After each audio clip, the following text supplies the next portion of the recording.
জামাতের শীর্ষ নেতাদের ফাঁসির কাস্টে ঝুলানো হয়েছে। এটি নিয়ে আমাদের লোকসমাজে, রাজনৈতিক মহলে নানান ব্যাখ্যা রয়েছে, নানান মন্তব্য রয়েছে, নানান আলোচনা রয়েছে। বিশেষ করে বাংলাদেশের একটি মহল সবসময় প্রচার করার চেষ্টা করে যে জামাত ইসলামী বা তাদের শীর্ষ নেতারা 1971 সালের যে মহান মুক্তিযুদ্ধ, এই যুদ্ধে বিরোধিতা করেছিলেন, তারা রাজাকার ছিলেন, এই জন্যই তাদেরকে ফাঁসি দেওয়া হয়েছে। মাওলানা দেলওয়ার হুসাইন সাঈদী এবং জামাতের শীর্ষ নেতাদের ফাঁসি দেওয়া হয়েছে শুধুমাত্র ইন্ডিয়ার আগ্রাসনের বিরুদ্ধে করা একটি অবস্থান নেওয়ার কারণে। মাওলানা দেলওয়ার হুসাইন সাঈদী, কেন তার উপরে এই সরকারের এত আক্রোশ, কেন তার উপরে এত এই সরকারের প্রতিহিংসা, কেন তার উপরে এত রাগ ক্ষোভ, এটা অনেকেই হয়তো জানেন না। আসসালামু আলাইকুম। আল্লামা আব্দুল হোসেন সাঈদী থেকে শুরু করে জামাতের যে সকল শীর্ষ নেতাদের ফাঁসি দেওয়া হয়েছে তার পেছনে ভারত ছিল। মূলত ভারতের আগ্রাসনের বিরুদ্ধে, ভারতের আধিপত্যের বিরুদ্ধে সংগ্রাম করার কারণে, বক্তব্য দেওয়ার কারণে আল্লামা আব্দুল হোসেন সাঈদী থেকে শুরু করে জামাতের শীর্ষ নেতাদের ফাঁসি দিয়ে হত্যা করা হয়েছে। আর বর্তমান সময়ে আল্লামা মামুনুল হকের বিরুদ্ধে সেই অ্যাকশন নেওয়া হচ্ছে। আপনারা জানেন, মোদী বিরোধী আন্দোলন সহ ভারতের বিরুদ্ধে সোচ্চার ছিলেন এই মামুনুল হক, যার ফলে এই মামুনুল হককে দীর্ঘ 3 বছর ধর্ষণ মামলা দিয়ে তাকে গ্রেপ্তার করে রাখা হয়েছে এবং আবারও তাকে গ্রেপ্তার করার একটি পায়তারা চলছে। এর একমাত্র কারণ ভারত বাংলাদেশের মুসলমানদের, ইসলামী স্কলার যারা ভারত বিরোধী আন্দোলন করে, যারা ভারতের বিরুদ্ধে সোচ্চার ভূমিকা পালন করে, ভারতের আগ্রাসনের বিরুদ্ধে কথা বলে, তাদেরকে ভারত কায়দা কৌশল করে হত্যা করছে। কাউকে রাজাকার আলবদর বানিয়ে, কাউকে ধর্ষক বানিয়ে তারা ফাঁসি দিয়ে নির্যাতন করে কারাগারে আটকে রেখে তিলে তিলে হত্যা করার পরিকল্পনা করেছে। সুপ্রদর্শক, এমনই মন্তব্য করেছেন গণ অধিকার পরিষদের নেতা ফারুক হাসান। আমরা তার মুখ থেকে বিস্তারিত জেনে আসব। আল্লামা দেলওয়ার হুসাইন সাঈদী এবং মাওলানা মামুনুল হক, এদেরকে কারাগারে বন্দী করা হয়েছিল, দীর্ঘদিন কারাগারের অন্ধ প্রকোষ্ঠে বন্দী রাখা হয়েছিল। জামাতের শীর্ষ নেতাদের ফাঁসির কাস্টে ঝুলানো হয়েছে। এটি নিয়ে আমাদের লোকসমাজে, রাজনৈতিক মহলে নানান ব্যাখ্যা রয়েছে, নানান মন্তব্য রয়েছে, নানান আলোচনা রয়েছে। বিশেষ করে বাংলাদেশের একটি মহল সবসময় প্রচার করার চেষ্টা করে যে জামাত ইসলামী বা তাদের শীর্ষ নেতারা 1971 সালের যে মহান মুক্তিযুদ্ধ, এই যুদ্ধে বিরোধিতা করেছিলেন, তারা রাজাকার ছিলেন, এই জন্যই তাদেরকে ফাঁসি দেওয়া হয়েছে। কেউ যদি এমন একটি ধারণা মনে করেন বা এমন একটি ধারণা পোষণ করেন, আমি মনে করি এটি পুরোপুরি সত্য নয়। এটি আংশিক সত্য হতে পারে, তবে এটি সত্য নয়। বরঞ্চ আপনারা বলতে পারেন মাওলানা দেলওয়ার হুসাইন সাঈদী এবং জামাতের শীর্ষ নেতাদের ফাঁসি দেওয়া হয়েছে শুধুমাত্র ইন্ডিয়ার আগ্রাসনের বিরুদ্ধে করা একটি অবস্থান নেওয়ার কারণে, সোচ্চার ভূমিকা নেওয়ার কারণে, অন্য কোনো কারণ নয়। তারা ইন্ডিয়ান আগ্রাসন এবং আধিপত্যবাদের বিরুদ্ধে সোচ্চার ছিলেন, বিধায় তাদেরকে ফাঁসির কাস্টে ঝুলিয়ে হত্যা করা হয়েছে। মাওলানা দেলওয়ার হুসাইন সাঈদী, কেন তার উপরে এই সরকারের এত আক্রোশ, কেন তার উপরে এত এই সরকারের প্রতিহিংসা, কেন তার উপরে এত রাগ ক্ষোভ, এটা অনেকেই হয়তো জানেন না। যেমন আপনারা জানেন, মাওলানা দেলওয়ার হুসাইন সাঈদী তিনি যখন ওয়াজ করতেন, তিনি যখন ওয়াজ মাহফিলে যাইতেন, তার এক একটা ওয়াজ মাহফিলে লক্ষ লক্ষ লোকের সমাগম হইতো।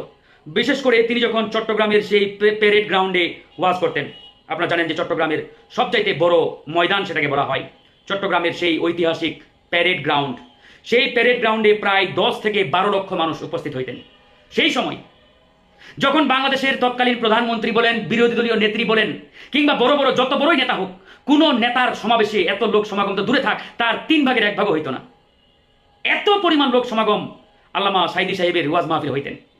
এবং তিনি বিশাল সেই জনসমুদ্রের মাঝে যখন ভারতের আধিপত্যবাদ এবং আগ্রাসনের বিরুদ্ধে হুঙ্কার দিতেন এবং বলতেন, এদেশের উত্তর আকাশে কালো মেঘ জমে আছে, কালো মেঘ বলতে তিনি ভারতের আধিপত্যবাদ এবং আগ্রাসনকে বোঝাইতেন। এবং এই আগ্রাসন আধিপত্যবাদের হাত থেকে আমরা যদি মুক্ত হতে না পারি, তাহলে আমাদের সামনে অন্ধকার, আমাদের ভবিষ্যৎ অন্ধকার, তিনি পরিষ্কারভাবেই বলতেন। এবং এই যে লক্ষ লক্ষ মানুষের ভিতরে উপস্থিতিতে তিনি এই ওয়াজ মাহফিল করতেন এবং বক্তব্য রাখতেন, আপনাদের কি মনে হয় না এটি ভারতের হৃৎপিণ্ডের ভিতরে এক কম্পন সৃষ্টি করে? ভারত কি এত সহজে এটা মেনে নিতে পারে? আপনারাই বলুন। মেনে নেওয়ার কথা নয়, মানতে পারারও কথা নয়। ভারতের বুক চিরে যখন এ ধরনের কথা আল্লামা সাঈদী বলতেন, তখন এটি ভারতের দাদাবাবুরা কোনোভাবেই সহ্য করতে পারেন নাই, সহ্য করার কথাও নয়। তাই তখন থেকেই তারা পরিকল্পনা এটি ছিল যে দেশের হক্কানি আলেম যারা, এদেরকে যে কোনো মূল্যে নষ্ট করতে হবে, মেরে ফেলতে হবে, ফাঁসি দিতে হবে, বা যে কোনোভাবে এদেরকে বাংলাদেশের মাটি থেকে নিঃশেষ করে দিতে হবে। তারই ধারাবাহিকতায় এদেরকে ফাঁসি দেওয়া হয়েছে। এরপরে আসেন এই যে আল্লামা মামুনুল হক, দীর্ঘদিন কারাগারে বন্দী রাখলেন এই জালিম সরকার। আপনাদেরকে মনে হয় এটা আওয়ামী লীগের পরিকল্পনায় হয়েছে? নো, এটি ভারতের পরিকল্পনায় মামুনুল হককে কারাগারে বন্দী করে রাখা হয়েছিল। কারাগার থেকে প্রায় 3 বছর কারাভোগ করে মুক্তি পেলেন। গত পরশুদিন না কালকে দেখলাম আবার তার বিরুদ্ধে গ্রেপ্তারি পরোয়ানা জারি করা হয়েছে ভুইফোর অভিযোগে। যে অভিযোগগুলো মুখে আনতে আমাদের লজ্জা লাগে। ভুইফোর অভিযোগে আবার এই মামুনুল হকের বিরুদ্ধে আপনার গ্রেপ্তারি পরোয়ানা। তো এটি দেখে আমার পুরনো যে অনুসন্ধান সেটি আবার মনে পড়ে গেল।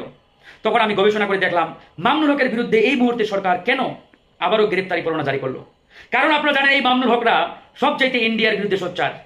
ইন্ডিয়ান আধিপত্যবাদ আগ্রাসনের বিরুদ্ধে সবচাইতে বেশি সোচ্চার থাকেন মামুনুল হক সাহেবেরা।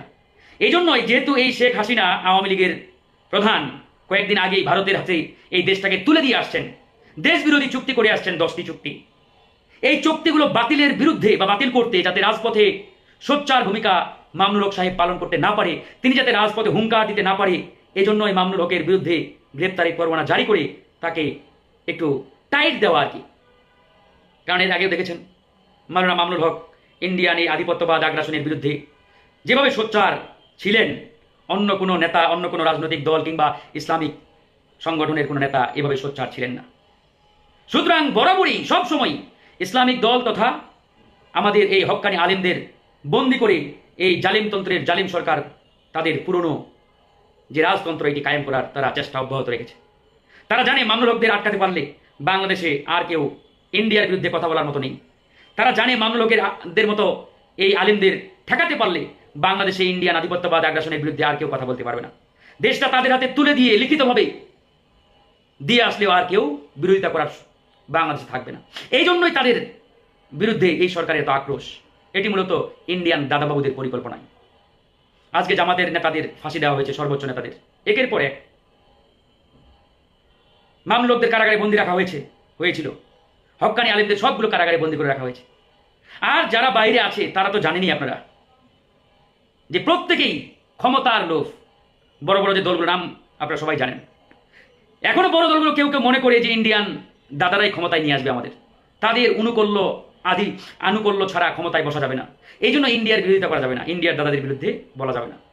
সেটাই করছে তারা, সেটাই হচ্ছে। এই জন্যই তো তারা দেখবেন কোনোভাবেই কখনোই ইন্ডিয়ার বিরুদ্ধে কোনো কথা বলে না। ইন্ডিয়ান আধিপত্যবাদ আগ্রাসনের বিরুদ্ধে তাদের কোনো বক্তব্য নেই। তারা সবসময় ইন্ডিয়ার দিকে তাকিয়ে থাকে, সবসময় তারা মনে করে ইন্ডিয়ান দাদারাই তাদেরকে ক্ষমতার চেয়ারে বসাবে। এই জন্য তারা ইন্ডিয়ার বিরুদ্ধে সোচ্চার নেই। আর ইন্ডিয়ার বিরুদ্ধে আপনি কথা বলবেন, বক্তব্য রাখবেন, মিডিয়াও আপনাদের কাভারেজ দেবে না। কারণ বাংলাদেশের অধিকাংশ গণমাধ্যম ওই ইন্ডিয়ার তোষামোদি করতেই ব্যস্ত। আপনার ভিডিও লাইভের রিচ নাই, রিচ একদম তারা ডাউন করে দিয়েছে। কারণ কি জানেন? কারণ ওই যে অনবরত তাদের রিপোর্টের ফলেই এটি হয়েছে। তো বন্ধুগণ, যাই হোক, আমরা সোচ্চার আছি, সোচ্চার থাকবো। ইতিমধ্যেই আমরা সকলকে নিয়ে আলোচনা শুরু করেছি কিভাবে এই ফ্যাসিস্ট ভারতীয় তাবেদার গোলাম আওয়ামী সরকারের হাত থেকে দেশকে আমরা মুক্ত করতে পারি। সবগুলো রাজনৈতিক দলের সাথে আলোচনা করে ইনশাআল্লাহ অতি দ্রুত আমরা একটি সমন্বিত প্রোগ্রাম ঘোষণা করার চেষ্টা করছি। আশা করি সকলের সম্মিলিত অংশগ্রহণে এই দেশ ভারতের আধিপত্যবাদ আগ্রাসন থেকে মুক্তি পাবে। আপনারা ভালো থাকবেন, লাইভটি শেয়ার করে আমার এই বক্তব্য সবাইকে শোনার সুযোগ করে দিবেন। আসসালামু আলাইকুম রহমতুল্লাহ। সুপ্রদর্শক, ফারুক হাসানের এই বক্তব্যটি আপনারা কিভাবে দেখছেন, কিভাবে মূল্যায়ন করছেন, অবশ্যই আপনাদের মূল্যবান মন্তব্য কমেন্ট বক্সে জানাবেন। সবসময় সত্য নির্ভেজাল তথ্য পেতে স্বাধীন বাংলা ইউটিউব চ্যানেলটি সাবস্ক্রাইব করে আমাদের সাথে থাকুন। আসসালামু আলাইকুম রহমতুল্লাহি ওয়া বারাকাতুহু।